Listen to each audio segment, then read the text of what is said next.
Figured I'd make a quick video because I figured out a trick with this GoPro head mount strap deal. So when I tighten it all the way down, and I mean crank on it, it was still loose, so the camera would slide back and forth.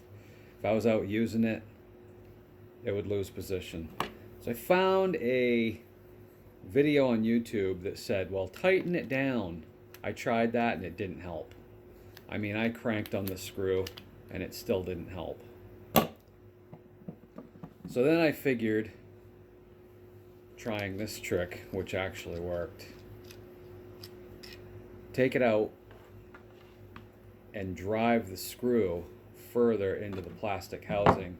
And I did it by just setting it on the edge of the counter. But in this case, I'll use a hammer. So just set it on the edge of something solid. Put a screwdriver in there, and then take a hammer and just pound on that screwdriver. And it just sets that screw down into that plastic housing where it should be. And now when I put it in, it tightens it without, man, that is so tight now. Awesome. Fixed it.